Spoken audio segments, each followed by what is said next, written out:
미국 기준으로 일요일 조용한 시장 상황이 이어지고 있는 가운데 인사를 드리고 있는 크립토 마토입니다.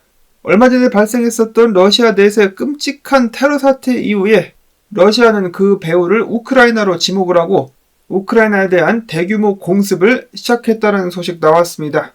과정 속에서 애꿎은 시민들만 계속해서 희생이 되고 있어서 안타까운데요. 지정학적 위기는 완화되지 않고 계속해서 악화가 되어가고 있습니다. 한편 미국 내에서도 흥미로운 소식이 전해지기도 했었는데요. 폴춘지에 의하면은 최근에 미국 밖의 다른 나라의 영주권이라든지 시민권을 얻기 위해서 노력하는 미국 내 부자들의 숫자가 최고치에 달했다라는 것인데요. 그만큼 미국 내에 있는 부자들이 미국을 탈출하려고 각을 잡고 있다는 것을 알 수가 있겠습니다. 그 이유로는 미국 내에서의 생활의 질이 나아지지 않는 것, 그리고 과도한 부채, 빚이 어마어마하게 늘어나고 있다는 것, 그리고 위험할 정도로 양극화된 사회 때문에 미국에서 못 살겠다라고 떠날 생각을 하고 있다는 것입니다. 자, 근데 재미난 것은 그만큼 미국을 떠나려고 하는 부자들이 많은 만큼 미국으로 넘어오려고 하고 있는 해외 부자들의 숫자도 여전히 많다라고 하네요. 해외에 있는 사람들은 체감을 잘 못하지만은 막상 미국에 살고 있는 부자들 같은 경우는 미국의 미래를 암울하게 보고 있는 것이 아닌가. 사실 트럼프가 처음 당선됐을 때도 해외 이주하려고 하는 사람들의 숫자가 많았었다라고 하는데 지금은 그 숫자가 계속해서 늘어나고 있습니다. 자, 근데 해외 이주할 때 부자들이 어떻게 그들의 자산을 옮길까라고 생각을 해봤을 때 역시 비트코인만한 것이 없지 않나라는 생각을 또 해보게 됩니다. 비트코인, 짐을 쌀 필요도 없고 옮기는 과정이 있어서 은행에 허락이 필요하다거나 미국 당국에 승인이 필요한 것도 아닙니다. 그냥 비트코인 딱 바꿔가지고 들고 가기만 하면 됨. 그런 의미에서다가 지정학적인 위기, 그리고 거시경제적인 위기가 닥쳤을 때 비트코인이 유용하게 활용이 될 수 있지 않을까라는 생각을 다시금 해봅니다. 전체 재산을 비트코인으로 바꾸지는 않겠죠. 그래도 일부분이라도 비트로 바꿔가지고 보관을 하고 있을 것 같습니다. 이어서 비트코인 반감기가 한 달도 채 남지 않은 상황 속에서 많은 비트코인 채굴자들이 미국에서 아프리카, 남미 등등으로 이주를 하고 있다고 하는데요. 일단 가장 큰 주요 요인은 바로 싼 전기세 때문입니다. 전기세를 아낄 수 있기 때문에 일단 구형 기기들이 이디오피아, 탄자니아, 파라과이, 우루과이 등등으로 이동을 해가지고 채굴을 시작하게 될 것. 그리고 미국 같은 경우는 추가적으로 바이든이 채굴자들에게 30%의 채굴세를, 전기세를 매기려고 하고 있다는 소식이 나옴과 함께 더욱더 많은 채굴자들의 미국 탈출 러시는 이어지게 될 것으로 예상을 해볼 수가 있겠습니다. 다음으로는 이번 주 장세에 대해서 국내 2,000명 암호화폐 투자자들은 다음과 같이 답했습니다. 37.1%는 이번 주 비트코인이 상승 혹은 급등할 것, 전주 61%에 비하면 확실히 많이 줄어들었죠. 횡보를 예상한 응답자는 33.7%, 전주 28.2%입니다. 하락 및 급락을 예상한 응답자는 29.2%로 나타났습니다. 아무래도 지속되는 하락 때문에 많은 사람들이 상승에 대한 기대감을 접어가고 있는 것이 아니겠느냐. 그럼에도 불구하고 저번 주에 있었던 하락 덕분에 펀딩 비율이 완전하게 중립화가 됐다라고 하죠. 다시 한번 상승을 할 수 있을 것이다라는 희망적인 분석 나오고 있습니다. 일단 한 분석가는 비트코인 차트에서 역 헤드앤숄더가 보여지고 있다라고 하면서 추가적인 상승 일단 67,000달러까지 오르지 않겠느냐. 그 이후에 패턴이 성공적으로 상승 브레이크아웃으로 이어지게 된다면 추가적인 상승 나올 수 있지 않겠느냐라고 제스퍼라는 분석가는 이야기를 했습니다. 뒤집어진 헤드앤숄더 가즈아. 크립토 제레마이아라는 분석가 같은 경우는 비트코인이 하락 추세를 깨고 고개를 들이미는 것을 보고 마찬가지로 일단 67,000달러까지 상승하지 않겠느냐라는 예상을 내놨습니다. 67,000달러. 레몬 분석가 같은 경우도 하락 추세를 뚫은 비트코인을 보고 추가적인 상승이 나올 수 있지 않겠느냐 라면서 기대를 하고 있었고, 크립토 바이킹스라는 분석가 같은 경우는 지금 비트코인의 모양새를 보아하니 저점을 높이고 있죠.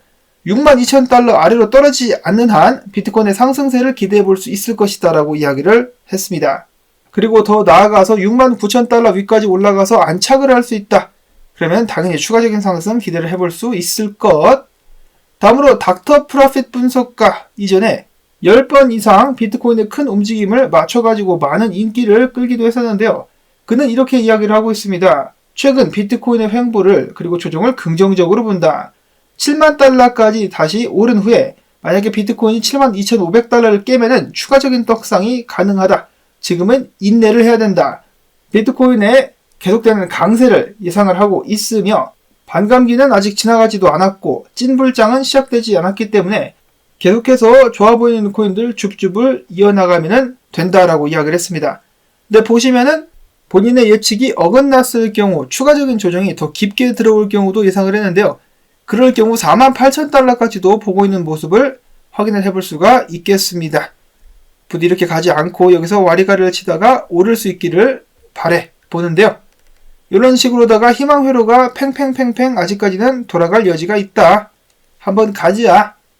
반면에 LG 분석가 같은 경우는 차분하게 아직까지 범위 내에서 상승으로도 하락으로도 비트코인이 나오지 않았기 때문에 아무것도 달라진 것이 없다라고 본다 라고 이야기를 했습니다.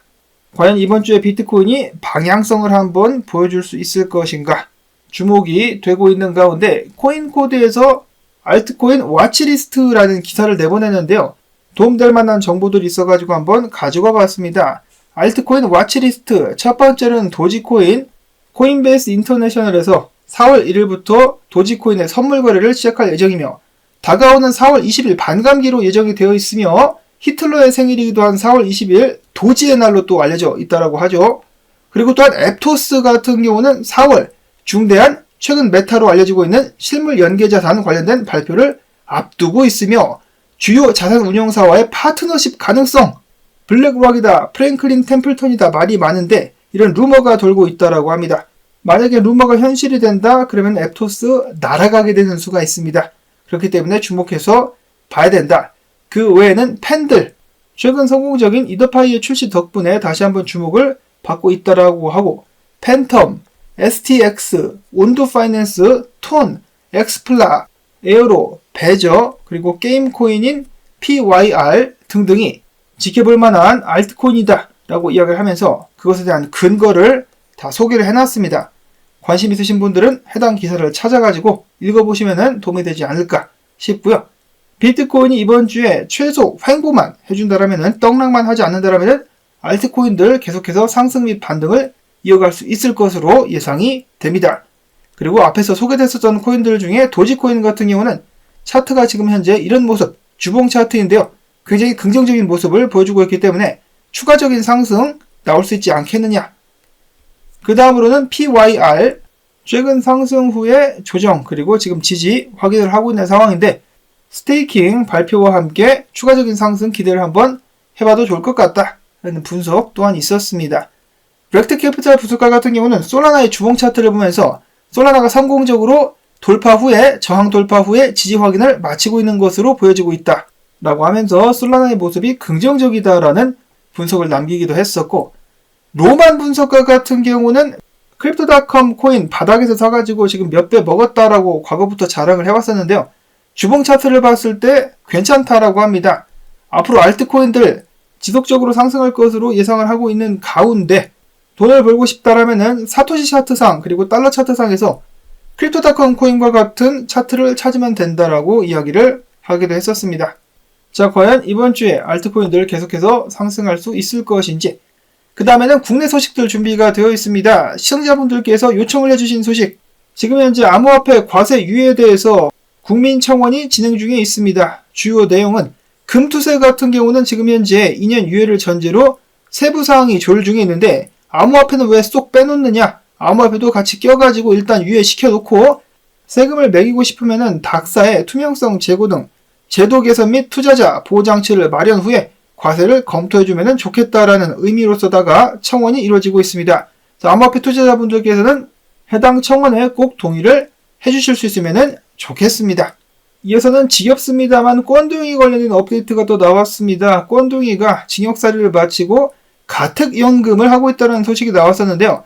가택연금이 아니라 외국인 수용소로 이동을 했었다라고 하네요. 근데 또 한 가지 재미난 부분 같은 경우는 꼰둥이 같은 경우는 경찰청으로 호송돼가지고 외국인 조사관으로부터 조사를 받는 과정 속에서 꼰둥이가 경제사범이라든지 여권 위조로다가 들어가 있는 상황 속에서 경찰청 주변에 만일의 사태에 대한 무장 경찰대가 삼엄한 경계를 펼쳤었다라고 하는데요. 야, 이거 뭐야? 권도영이가 용병이라도 산 것인가? 왜 갑자기 경찰청 습격에 대비를 하고 있었던 것일까? 흥미진진합니다. 권도영 진짜 탈옥 한번 가지야.